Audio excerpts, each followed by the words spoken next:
Que Dios les bendiga a todos, queridos hermanos. Es un gustazo estar con ustedes en este domingo 29 de enero de 2023. Estamos en la serie de sermones, no de sermones, de devocionales. La oración, estudiando en la palabra de Dios el tema de la oración, intensificando, recuerden, nuestra vida de oración.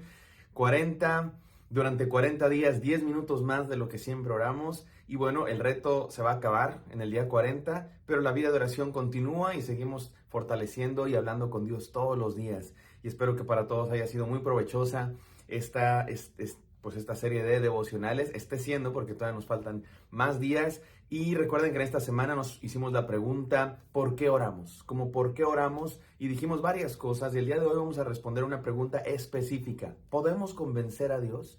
Ayer la anticipamos, pero hoy la vamos a tratar de responder. ¿Podemos convencer a Dios? ¿Será que con nuestra oración, si le echamos muchas ganas a la oración, si tenemos mucha fe, si oramos mucho, Dios hace las cosas porque oramos? ¿Dios cambia de opinión? ¿Podemos hacer que Dios cambie de opinión y haga algo que Él no tenía pensado hacer solamente porque se lo pedimos mucho? A fin de cuentas, es nuestro Padre, ¿no? Y la Biblia dice que si somos sus hijos y pues le pedimos cosas, Él nos las va a dar. ¿O será que Dios es soberano y nada lo puede hacer cambiar? ¿Y será que Dios ya sabe todo lo que va a pasar y ya ha decidido todo lo que va a hacer y nuestras oraciones no mueven la mano de Dios? Nuestras oraciones más bien se tienen que someter a la voluntad de Dios. ¿Cuál de las dos es, mis queridos hermanos? El día de hoy trataré de responder a esta pregunta.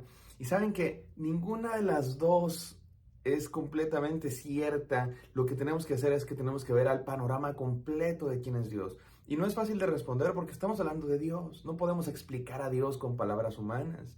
Así es que les pido que tengamos un poco de apertura de mente para entender que no podemos comprender a Dios por completo. A veces hay cosas de Dios que son paradójicas, que parecen contradicciones, pero no lo son. Más bien es que Dios es más grande que nuestra mente y no todo lo podemos entender. Pero tampoco es tan difícil. Creo que hay algunas cosas simples, sencillas, no simples, sino sencillas de comprender porque están reveladas en la palabra de Dios, y eso vamos a hacer, no sin antes orar. Gracias, Señor, por este devocional. Háblanos y ayúdanos a entenderte un poquito más, Señor, que el día de hoy te conozcamos más, en el santo nombre de Cristo Jesús. Amén.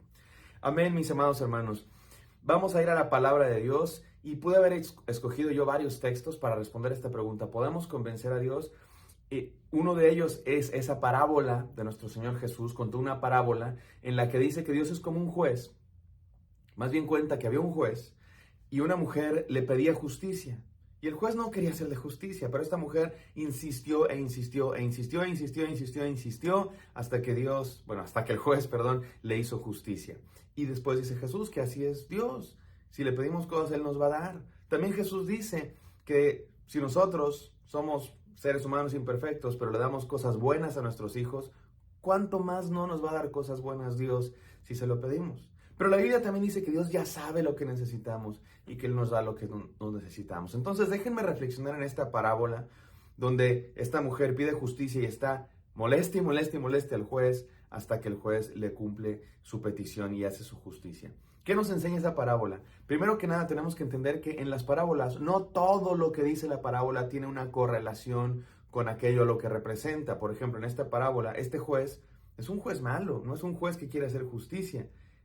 La parábola no está diciendo que Dios es así, que Dios es un Dios que no quiere hacer justicia porque es malo y solamente hace justicia para que lo dejen de molestar. No, las parábolas tienen un punto, una enseñanza. Todo lo demás de la parábola no tiene que encontrarse correlación. Así son las parábolas. Esa parábola tiene un mensaje. ¿Y cuál es ese mensaje? Que la oración es constante. La oración debe ser perseverante y constante, y que Dios responde a nuestras oraciones cuando venimos a Él con fe. Pero miren, hermanos, yo he tratado en estos devocionales de balancear un poco una corriente entre los movimientos cristianos que nos parece al pastor y a mí que no es del todo correcta. ¿Y cuál es esa corriente? Ver a la oración como algo mágico, ver a la oración como un medio para conseguir lo que quieres. Eso es la magia. La magia es hacer ciertos rituales para conseguir algo. Y hay quienes enseñan que la oración debe ser así o así o asá para que Dios te responda. Y es una visión que nos parece que es equivocada porque reduce la oración a conseguir algo. El punto de la oración se convierte en yo quiero algo. Entonces soy yo el punto de la oración, mis deseos, mis peticiones. Para muchos eso es lo más importante, pedir. Y eso es también lo que yo quise decir hace algunos días cuando traté de responder a la frase que Dios responde de 3 maneras: sí, no y espera.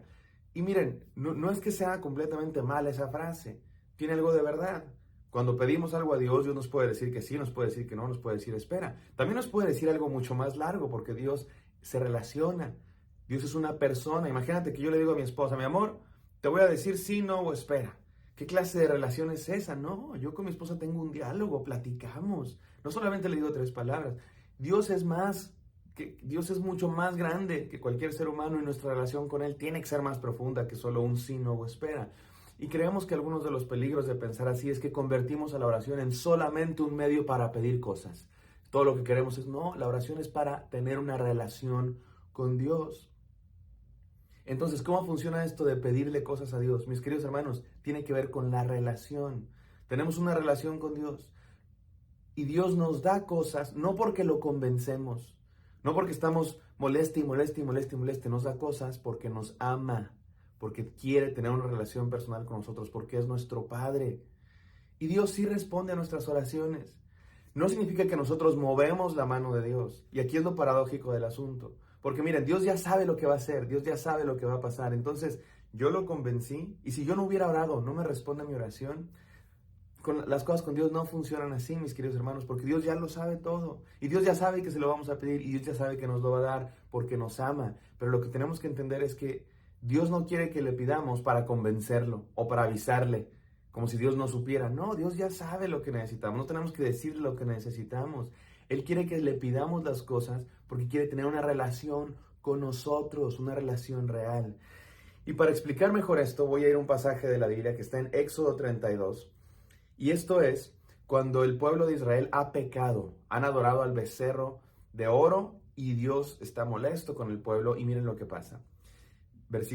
Capítulo 32, versículo 9. Dijo más Jehová a Moisés: yo he visto a este pueblo, que por cierto es pueblo de dura cerviz, cabeza dura, necios. Ahora pues, déjame que se encienda mi ira en ellos y los consume, y yo de ti haré una nación grande. Dios le dice a Moisés: Moisés, hazte un lado, este pueblo ya me tiene harto, los voy a destruir. Entonces Moisés oró en presencia de Jehová su Dios y dijo: oh Jehová, ¿por qué se encenderá tu furor contra tu pueblo que tú sacaste de la tierra de Egipto con gran poder y con gran mano fuerte?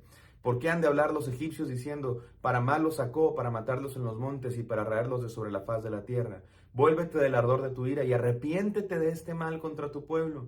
Acuérdate de Abraham, de Isaac y de Israel, tus siervos, a los cuales has jurado por ti mismo y les has dicho: yo multiplicaré vuestra descendencia como las estrellas del cielo, y daré a vuestra descendencia toda esta tierra de que he hablado, y la tomarán por heredad para siempre. Entonces Jehová se arrepintió del mal que dijo que había de hacer a su pueblo.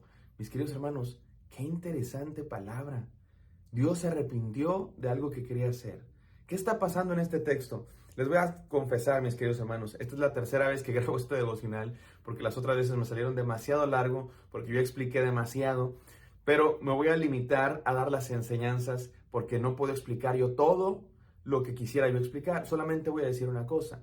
Cuando aquí la Biblia dice que Dios se arrepiente, está utilizando una metáfora, se llama antropopatismo, cuando en nuestra incapacidad de entender a Dios, atribuimos a Dios ciertas características humanas. Por ejemplo, decimos que Dios se arrepintió. La Biblia dice claramente que Dios no se arrepiente, que Dios no es hijo de hombre para que mienta, no es hombre para que mienta, ni hijo de hombre para que se arrepiente. La Biblia dice muy claramente que Dios no se arrepiente. ¿Y por qué acá dice que Dios se arrepintió? Bueno, claramente está diciéndolo desde nuestra perspectiva humana. Dios dijo que iba a hacer algo y al final no lo hizo. Pero eso es desde nuestra perspectiva humana. Desde la perspectiva de Dios, Dios ya sabe, mis queridos hermanos, lo que va a hacer. Dios todo lo sabe. Aquí Moisés parece convencerlo. Señor, no, ¿cómo vas a destruir al pueblo? Mejor ten misericordia de ellos para que no piensen los egipcios y los demás pueblos que los trajiste al desierto para matarlos. Y Dios dice: sí es cierto, tienes razón, Moisés. Y ya, mejor no. No, mis hermanos, a Dios no lo tienes que convencer. ¿Tú crees que Dios no sabe? ¿Tú crees que Dios no sabe todo lo que hay en tu mente? Todo lo que está pasando. Dios sabe mucho más que tú. Dios sabía más que Moisés. Entonces, ¿qué está pasando? Bueno, es lo que voy a tratar de explicar con 5 puntos. Número 1, Dios no se arrepiente. Cuando hablamos de Dios cambiando de opinión o arrepintiéndose, como en este caso, la Biblia dice que Dios se arrepintió, no es que Dios se arrepienta en el sentido de que iba a hacer algo, pero adquirió nueva información, alguien lo convenció y ya no lo va a hacer. No, Dios lo sabe todo. Más bien lo que estamos viendo es desde nuestra perspectiva humana. Esto es lo que pasó porque Dios nos quiere enseñar algo. Dios permitió que así lo viéramos porque algo nos quiere enseñar. ¿Qué es eso? Bueno, ahí les dan mis puntos. Número 2, Dios está trabajando en nosotros. Cuando pasan esas cosas, Dios está trabajando en nosotros. Dios quiere que nos demos cuenta que Él está actuando. En el caso de Moisés, Dios quiere que Moisés se dé cuenta de que Él necesita hablar con Dios, de que Él necesita tener una relación con Dios y contarle lo que está pasando. También nosotros necesitamos pedirle a Dios. A lo mejor Dios ya tiene decidido y ya sabe lo que va a pasar y lo que va a hacer. Nos va a dar esa petición o no nos la va a dar. Pero Él quiere que vengamos en oración a Él para que entendamos que dependemos de Él. Número 3, Dios quiere tener una relación real con nosotros. Eso es lo que quiere Dios, mis queridos hermanos, que tengamos una relación real con Él y Él va trabajando en nosotros. Así como Moisés iba a tener una misión muy importante y por eso necesitaba tener comunicación con Dios, igual ustedes y yo. Número 4, Dios quiere que nos demos cuenta que necesitamos un intercesor. Moisés está intercediendo por el pueblo. Y esta historia Dios permitió que se escribiera en la Biblia para que todos entendamos que necesitamos un intercesor, alguien que se ponga en la brecha de la ira de Dios. Y claro, Moisés fue uno de ellos, pero no fue perfecto. Y hubo otros intercesores en la Biblia, pero no fueron perfectos porque el único gran intercesor es Cristo Jesús. Entonces esta historia prepara el terreno para Cristo Jesús. Y número 5, porque Dios sí responde a nuestras peticiones. Y con esto termino, y esto es lo paradójico del asunto, porque mira, mi hermano, no movemos la mano de Dios. Nosotros no hacemos que las cosas pasen. Vas al estacionamiento y, tengo mucha prisa, Señor, que hay un lugar cerca de la puerta que yo me pueda estacionar. Y resulta que había un lugar cerca de la puerta y tú dices, bendición de Dios. Y sí es bendición de Dios. Pero no es por tu oración, hermano, tú no lo hiciste. ¿Qué crees que hizo Dios? ¿Quitó a la persona que estaba ahí mágicamente, la desapareció? No, Dios trabaja de una manera mucho más global y además hay veces que no encuentras el estacionamiento y te tienes que estacionar a 200, 300 metros y los tienes que caminar. ¿Y qué? ¿Dios no te bendijo? ¿Dios no te escuchó? ¿No tuviste fe? No, simplemente son cosas que pasan y Dios te sigue bendiciendo y la bendición de Dios va mucho más allá de un lugar de estacionamiento. Porque lo que Dios quiere, Dios no es un cumplidor de deseos. Dios es un Padre que quiere tener una relación con nosotros y que le conozcamos todos los días. Ahora, no estoy diciendo que Dios no nos bendiga en el día a día. Dios sí responde a nuestras oraciones. Pero noten lo paradójico del asunto. Por un lado, Dios no responde a nuestros caprichos. Nosotros no movemos la mano de Dios. Nosotros no creamos las cosas con nuestra oración. Pero Dios sí responde a nuestras oraciones. ¿Por qué? Porque nos ama, porque quiere tener una relación con nosotros, porque es nuestro Padre y porque quiere que le vayamos conociendo todos los días. Así es que espero que este devocional no haya sido demasiado complicado. Y la pregunta, ¿podemos convencer a Dios? No, porque Él ya sabe todo. Pero sí quiere que vengamos a hacer peticiones. ¿Por qué? Porque quiere tener una relación con nosotros. Porque quiere que sepamos que las cosas pasan por Él. Y porque quiere que crezcamos día a día. Y porque nos quiere bendecir. Porque nos ama. No como resultado de nuestras oraciones, como premio porque lo oramos, sino porque nos ama, mis queridos hermanos, y Él siempre tiene cuidado de nosotros. Así es que no dejemos de pedir a Dios, no para convencerlo, sino para tener una relación con Él. Gracias, Señor, por este día, gracias por este devocional. Permítenos, Señor, todos los días aprender más de ti, Dios, y venir a tu presencia fortaleciendo esa relación. En el santo nombre de Cristo Jesús, amén. Amén, espero que esto haya sido de bendición. Me encantaría encontrarlos el día de mañana.